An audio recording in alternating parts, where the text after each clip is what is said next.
como é que vocês chegaram nesse império, que hoje é a Cortes e Cores, a Gravur, e... Não, eu não vou nem tentar falar os outros nomes das empresas. É vou o deixar Grupo vocês Kerf, apresentar. né?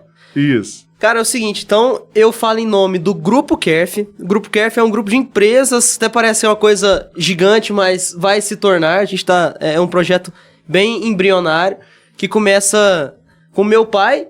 Ele vem de uma empresa que ele mesmo criou, de demolição. Então ele demolia as casas, enfim, em troca das janelas, e vendia essas janelas, portas usadas.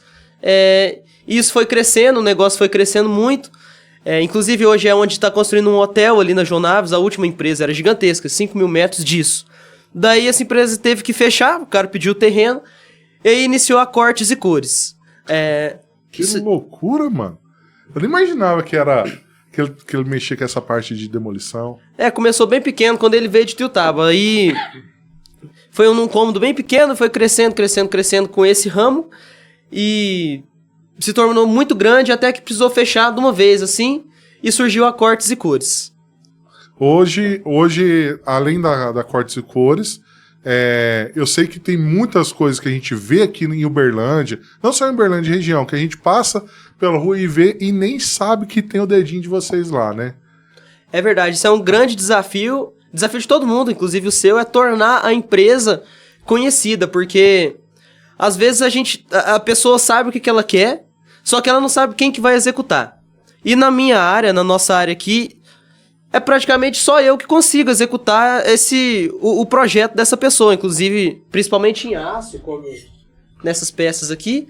Mas eu acho que a gente tem que apresentar primeiro o que é o Grupo Kerf, né? Claro, de onde surgiu isso.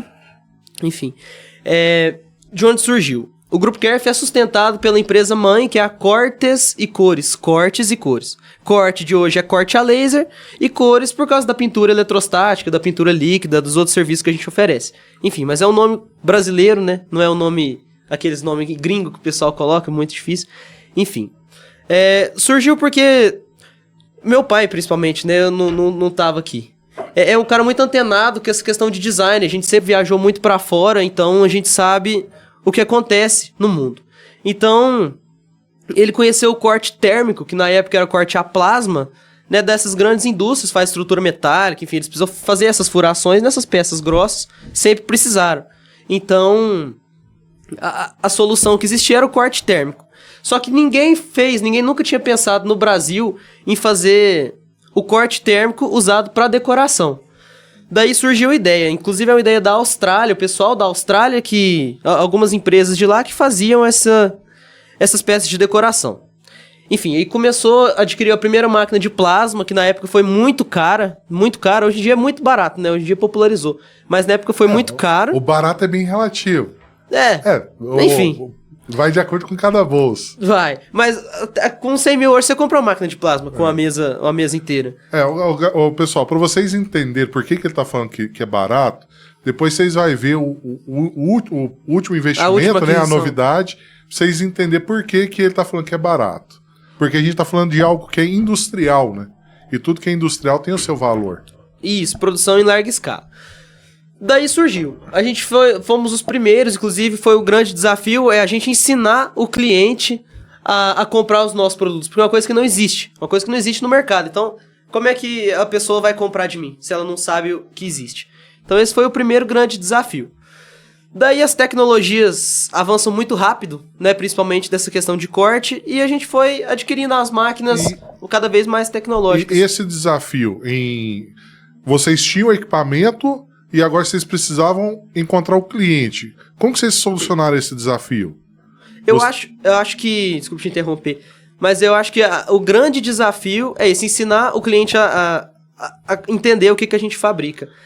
O que acontece? A gente sempre compra o equipamento e depois vê o que precisa. Igual o que acontece com a face de imprimir. É que a demanda é muito grande. Todo mundo tem várias demandas. Corte a laser, router, impressão UV, solvente, UV. Enfim... E isso vai surgindo a demanda, todo mundo tem, né? E, na verdade, agora eu me perdi de onde eu tava falando. Não, você tava explicando o seguinte, como que vocês conseguiram educar o cliente, ensinar ele o que pode ser comprado. Porque, que nem você falou assim, ó, a gente tinha um equipamento e agora a gente precisava ensinar os clientes o que dá para fazer com ele. Por exemplo, hoje a Inspira Print, o foco dela é esse. É ensinar os clientes a extrair o potencial máximo da faixa de imprimir. Sim. Entendeu? Isso é um grande desafio.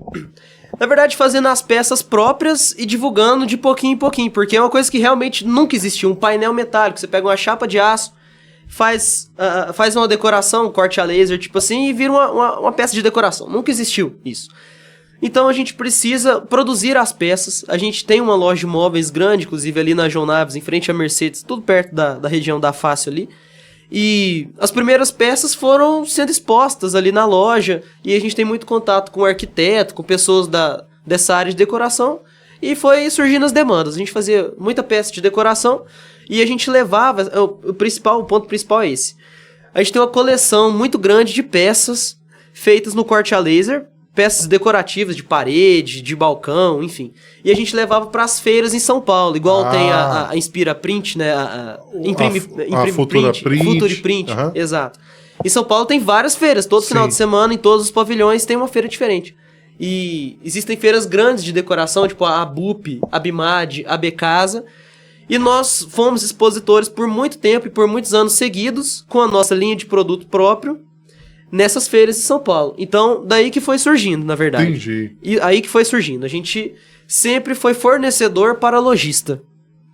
Desde o começo da Cortes e Cores, então, quando criou-se a coleção e começamos as vendas, né, porque a gente precisa vender. Nós fomos a São Paulo e fomos crescendo essa coleção de produtos, vendendo sempre para lojista no B2B. É isso, loja de varejo. Então você não vende porque você nunca procurou vender. Se você chegou até aqui, já sabe, se inscreva no canal, ative o sininho, curta, comenta e deixe aí nos comentários o que você está achando deste podcast.